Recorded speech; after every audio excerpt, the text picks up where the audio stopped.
अस्सलाम वालेकुम। SM news के साथ मैं हूं मुक़द्दर रज़ा। एसएम न्यूज़ स्टूडियो में खुशामदीद। खबरों का सिलसिला बढ़ाते हुए खबशान करते हैं गुजरात से। ग्रीन टाउन चौकी के करीब खौफनाक धमाका हुआ है।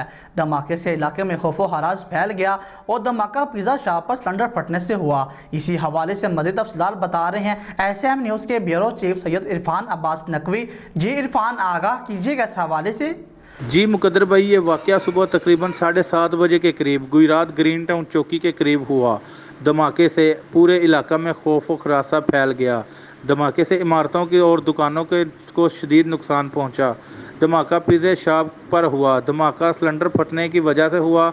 घर ज़मीन बोस हो गया। इतला मिलते ही deputy commissioner Gujrat Muftab Waseem Azhar, DPO Gujrat Umar Salamat मौका पर पहुँच गए।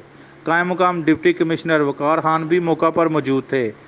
धमाके से मोहम्मद आसफ मौका पर जाम बहक, जबकि ज़ख्मियों में गजाला, आसफ अरूज, आसफ नूर हुसैन और को रेस्क्यू 1122 ने अजीज़ भट्टी हॉस्पिटल मुंतकिल कर दिया गया है। जबकि ज़िला इंतज़ामिया और पुलिस की भारी नफरी और हसास अदारों के एहलकार भी मौजूद हैं। जी बहुत शुक्रिया इरफान, तफसीलात से आगाह करने के लिए। अब तक के लिए इतना ही। मज़ीद खबरों के लिए देखते रहिए एसएम न्यूज़।